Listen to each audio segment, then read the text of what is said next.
In the translucent depths of Zanzibar, science meets the poetry of marine life.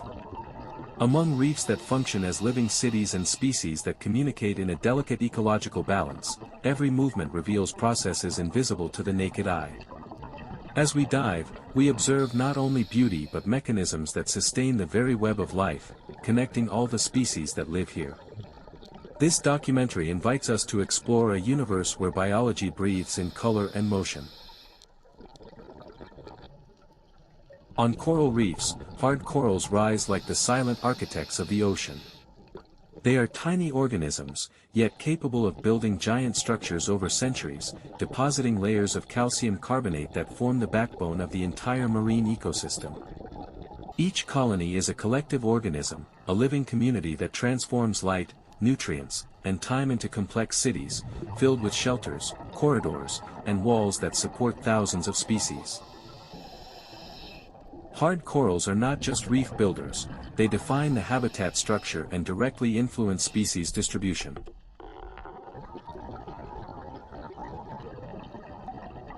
Branching hard corals create three-dimensional structures that serve as ideal shelter for schools of Sedanthius squamopinnes.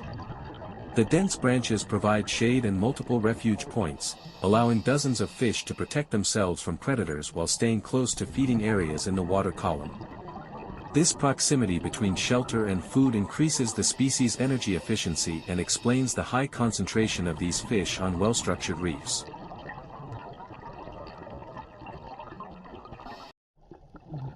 In well-preserved reefs, schools of small fish associated with corals can reach such high densities that they end up expanding several meters above the direct protection of hard corals.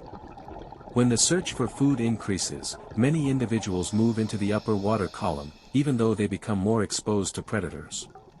Still, the school provides effective defense, synchronized movement, constant vigilance, and the ability to quickly return to the coral branches allow these fish to explore more open areas without losing the safety of the reef. During periods of food scarcity, some sea urchins scrape the coral, consuming living tissue and wearing down the coral skeleton. The resulting holes can later serve as shelter for other species. In this reef, for example, a moray eel found a safe refuge in this space, using the structure indirectly formed by the activity of these herbivores. Corals depend on a microscopic symbiotic alga, the zooxanthellae, to produce energy through photosynthesis and build the calcium carbonate skeleton that supports the reef. When environmental stress increases, such as water warming or chemical changes, this alga is expelled, the coral loses its color and undergoes bleaching. In Zanzibar, repeated bleaching events have drastically reduced some hard corals, threatening the integrity of the reefs and the biodiversity that depends on them. But there is a species that can resist the bleaching. This coral does not have zooxanthellae, feeding directly on plankton. Therefore, unlike hard corals, it does not suffer from bleaching caused by the loss of symbiotic algae. The black wire coral, Stichopath cetacea, rises from the substrate like a single long, flexible branch, gently swaying with the current in the depths. The flexibility of the branch allows it to withstand strong currents, and its presence adds structural complexity to deep reefs.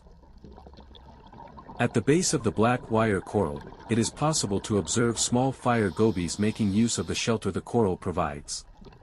The fire goby, Nemateleotris magnifica, is a small, elongated, and colorful fish with a body ranging from white to pink and a vibrant yellow tail and fins. It usually lives in pairs or small groups, staying close to the rocky substrate or corals, where it digs small burrows for shelter. This species is highly territorial, but it also interacts with other reef inhabitants. Its burrows provide safe refuge for juvenile fish, while its presence helps control small invertebrates.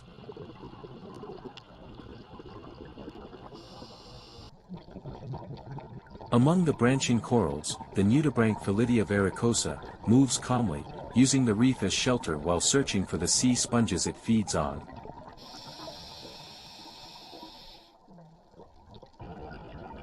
Outside the protection of branching corals, it reveals its striking features.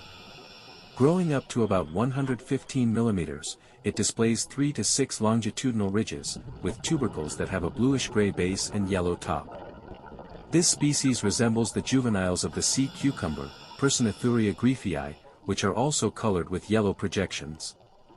These colors signal the sea cucumber's toxicity, and the mimicry performed by the nudibranch provides additional protection against predators as it moves across the reef. Chromodoris loki is one of the most recognizable nudibranch of the Indo-Pacific, displaying a light blue body with precise black lines and a white or bluish edge on the mantle. The rhinophores and gills, usually pink or orange in color, are highly sensitive and allow it to detect food and movement around it. It feeds selectively on specific sponges, from which it extracts chemical compounds it incorporates into its skin to protect itself from predators. In addition to hard corals that build reefs, there are soft corals, which do not form rigid skeletons. Their flexible colonies are made up of polyps connected by living tissue, with fine branches and tentacles that move with the current. This structure allows them to capture nutrients and provide shelter for countless species. Soft corals exhibit a wide variety of shapes, colors, and textures, and can expand or contract depending on the light and water movement. Their tissues are soft and flexible, often housing small symbiotic algae that perform photosynthesis and provide energy to the coral. Additionally, they produce chemical substances that help repel predators and competitors, making them strategic components in the reef ecosystem. Among these colonies, there is a small school of Dacilus trimaculatus, finding safe shelter, moving quickly between the polyps to escape potential threats. When they reach adult size, the body becomes dark and uniform, with the white spots barely noticeable. One of the most enigmatic reef animals cannot be missing, the sea anemone, famous for housing clownfish. This relationship is a classic example of mutualism. The fish find protection among the stinging tentacles, while the anemone benefits from cleaning and increased water circulation around it.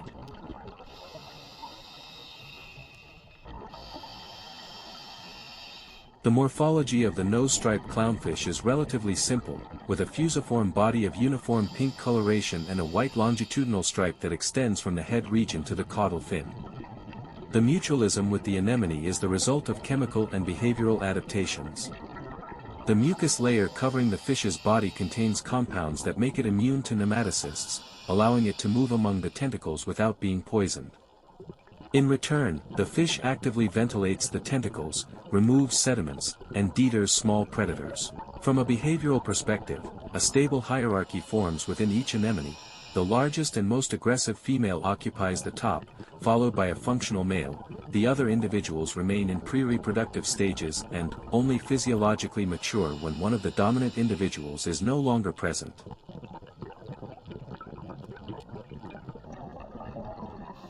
Amphiprion alardi, known as Allard's clownfish, is distinguished by its bright orange body crossed by two wide, well-defined white bands, a pattern that makes it easily recognizable on the reefs of East Africa. The species name honors Allard, an ichthyologist whose dedication made an important contribution to marine biology, highlighting the scientific relevance of this charismatic reef fish. Agile and vigilant, it makes short excursions around the reef in search of food, quickly returning to its shelter at the slightest sign of threat. As is common in all clownfish, it has a special layer of mucus covering its skin, allowing it to live among the stinging tentacles of anemones without harm. It belongs to the clownfish group, which includes about 30 currently recognized species. The juvenile yellowtail chorus displays a bright orange body speckled with white spots, moving quickly among the reef while searching for small invertebrates, using its agility to avoid predators. The cleaner wrasse acts as a cleaner fish, removing parasites from other species on the reef.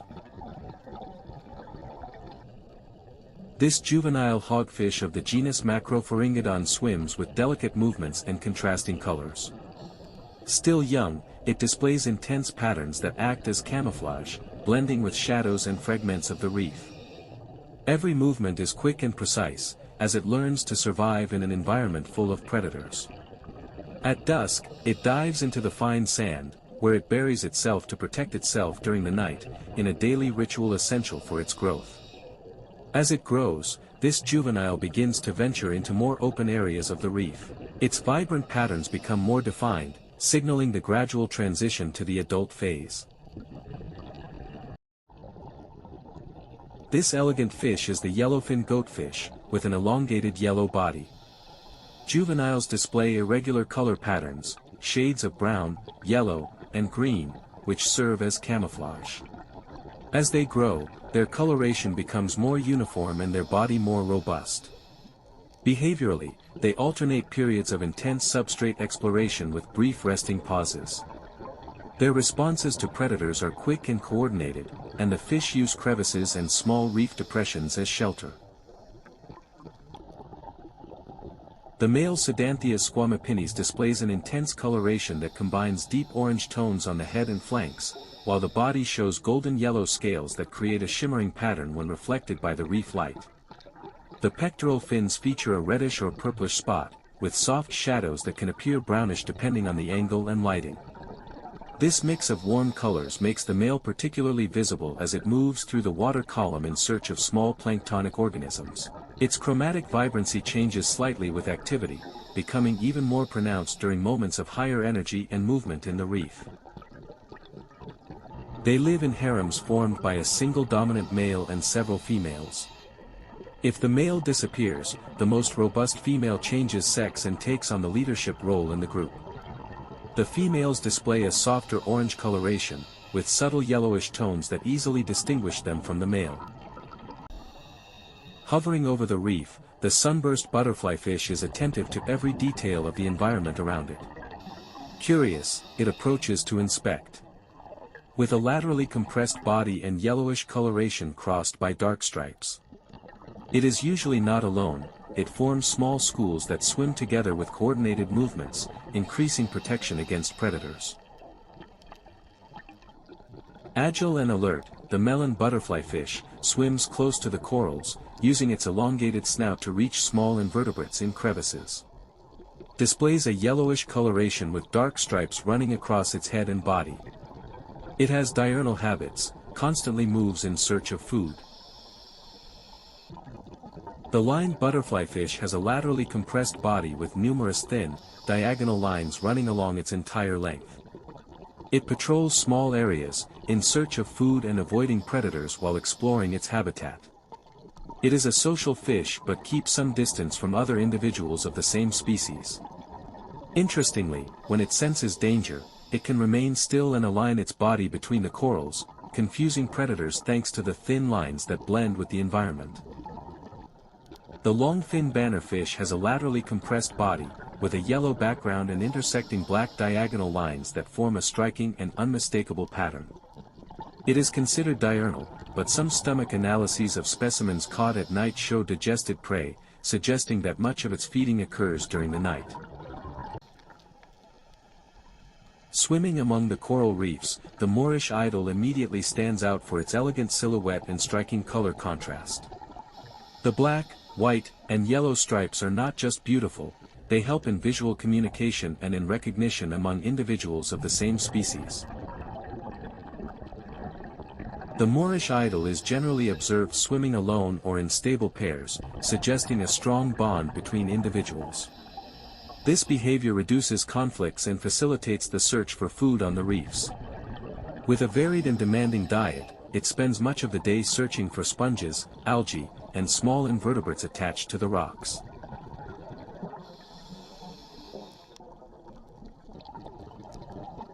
With its long, slender dorsal fin, the pennant coral fish is often mistaken for the Moorish idol, but it exhibits distinct behavior. The pennant coral fish is known for its curious attitude towards human presence.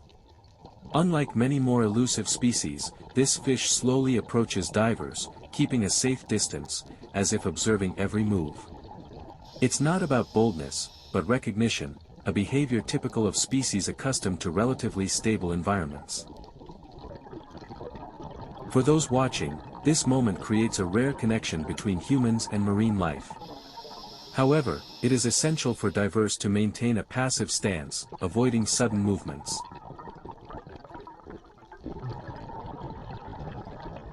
Hidden in the shadows of the reef, the crowned squirrelfish spends much of the day motionless, sheltered by crevices and rocky outcrops. Its large eyes, adapted to low light, remain alert, detecting the slightest movements around it. As the light fades, this nocturnal fish becomes active and moves cautiously through the reef. It mainly feeds on small crustaceans and benthic invertebrates. Generally solitary, it can occasionally be seen in small groups, especially in areas where food is abundant. The presence of this fish reflects the complexity of the reef, revealing how discrete and nocturnal species are essential for the balance of the reefs. Small but unmistakable, the Valentini's sharp-nosed puffer stands out for its compact body and the contrasting pattern of dark spots on a light background.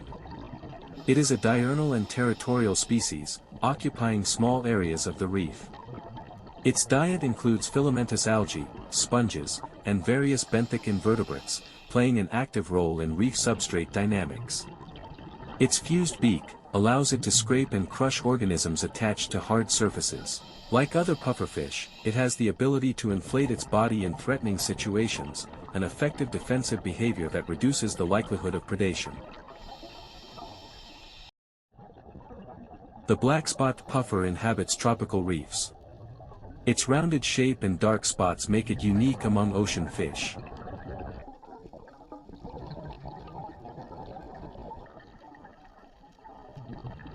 The adult daisy parrotfish is a fish that usually wanders alone through the reefs, displaying vibrant colors of blue, green, and hints of purple, with striking stripes around its beak. It approaches the corals carefully, biting off small parts to feed on algae and coral fragments. Every movement is precise as it explores crevices and spaces between the corals, checking every corner of its territory in search of food.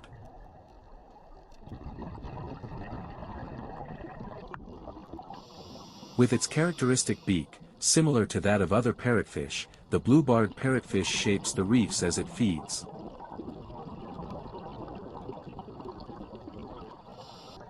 As with other beaked fish that feed on corals, they break up the reef substrate, and their feces contribute to the formation of fine tropical sands.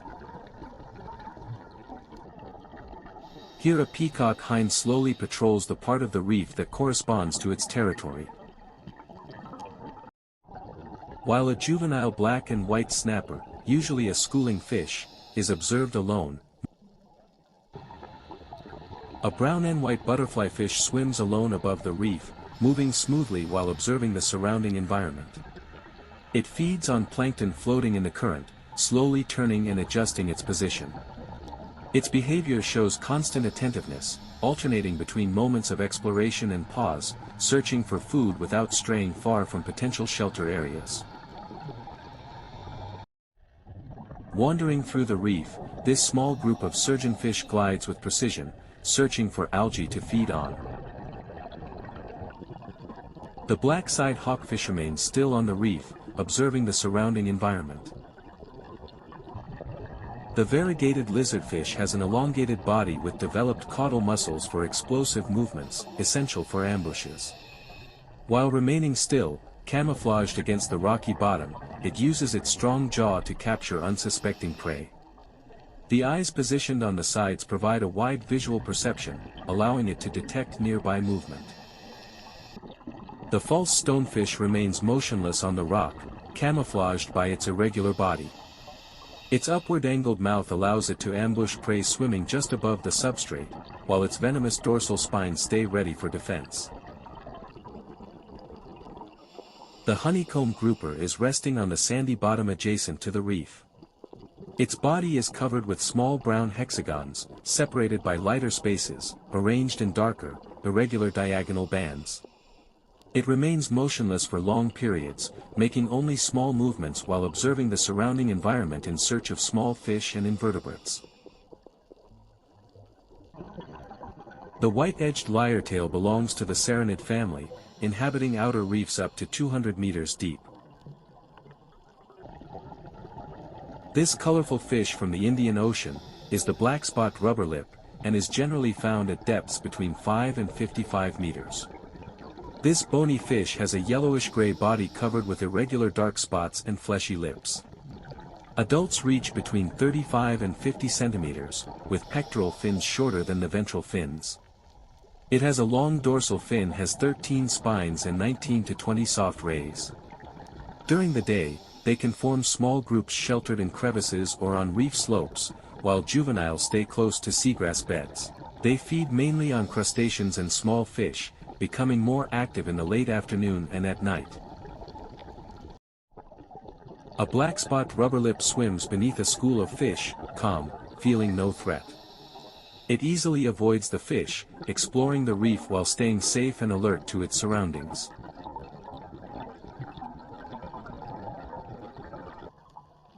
The striped large-eye bream swims in schools and is distinguished by its golden lines on the silvery body and its elongated snout.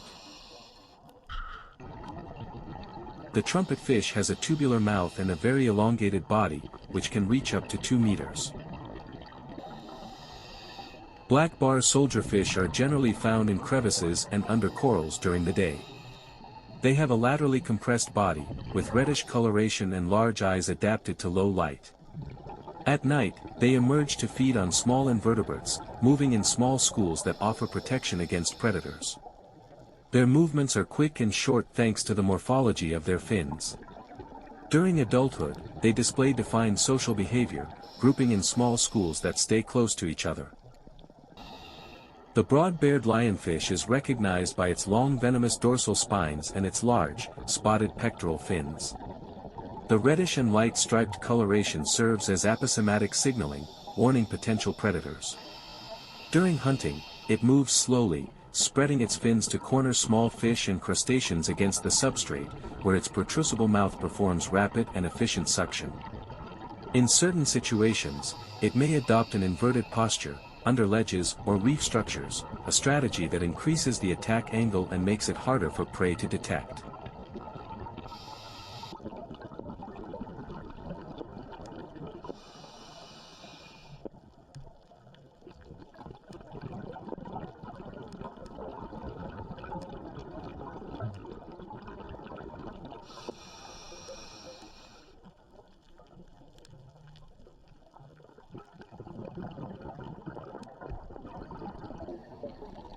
The blue-spotted lagoon ray is a visually quite distinctive ray due to its coloration. Marked by well-defined electric blue spots on its brownish-yellow back, this pattern serves as visual signaling and a possible warning to predators. It has prominent eyes on the dorsal surface and spiracles just behind them, allowing it to breathe even when partially buried in sand. The mouth, located on the underside, contains dental plates adapted for crushing mollusks, crustaceans, and other benthic invertebrates. The tail is long and slender, equipped with a venomous serrated spine on the proximal dorsal region, used exclusively for defense. The blue-spotted lagoon ray has the habit of burying itself. Using coordinated undulations of the pectoral disc, it throws sediment over its back, leaving only the eyes and spiracles exposed. This behavior reduces detection by predators and prey, as well as helping with thermoregulation and energy conservation during periods of daytime rest. Another strategic predator of the reefs is the octopus. It stays in its shelter, controlling who enters its territory. With the ability to change its color and skin texture, it becomes almost invisible to predators and prey. This adaptation is linked to its complex neurophysiology, which controls the change of pigment and skin texture, allowing rapid responses to external stimuli even when motionless. The ribbon moray tends to remain hidden in its burrow, usually in the sandy substrate among coral structures. During its development, this moray goes through a larval, pelagic, and transparent phase before becoming a tropical reef dweller. In the juvenile stage, it has a black coloration with a yellow dorsal line. Adult individuals start the reproductive phase as males, with an intense blue coloration and yellow fins, and can later transition to females, taking on a uniform yellow coloration. The anterior nares are elongated skin projections located right above the mouth. Their function is related to olfaction, that is, by keeping the mouth open and performing continuous oral ventilation, the moray facilitates the flow of water to the olfactory organs, thus allowing the detection of dissolved chemical molecules. Immobile and discrete, the giant oyster is one of the largest bivalves on the planet. It can exceed 1 meter in length and weigh over 200 kilograms. Its thick, wavy shell protects a colorful mantle exposed to sunlight, where the zooxanthellae live, capable of performing photosynthesis. The energy produced by these algae provides a large portion of the nutrients the oyster needs, supplemented by filter feeding, capturing phytoplankton and organic matter through water circulation via well-developed inhalant and exhalant siphons. With slow growth and late maturation, it is vulnerable to overexploitation and environmental changes. The crown-of-thorns starfish is a specialized predator of corals. Its body is covered with venomous spines that provide protection. It feeds by everting its stomach, externally digesting the living tissue of corals. Although it is part of the reefs, population outbreaks can lead to severe degradation of large coral areas. On coral reefs, large schools of fish play crucial roles in the health and stability of the ecosystem. The constant movement of these fish promotes water circulation and nutrient redistribution, aiding the photosynthesis of zooxanthellae and stimulating the growth and recruitment of juvenile corals. Ecologically, the presence of large schools is an indicator of healthy and diverse reefs. Overfishing, pollution, and other human impacts can drastically reduce the size of these groups, resulting in imbalances, excessive algae growth, and loss of diversity. Each dive shows that the development, behavior, and interdependence among species are essential for life on the reefs. Preserving these habitats is not only about protecting biodiversity, but also ensuring that future generations can discover the submerged magic of Zanzibar. Here, the ocean reminds us that curiosity, care, and respect go hand in hand in the conservation of marine life. Thus, the underwater world of Zanzibar bids farewell as we slowly ascend to the surface, carrying in our memory the colors, shapes, and lives that make this reef a unique and delicate treasure, invisible to rushed eyes.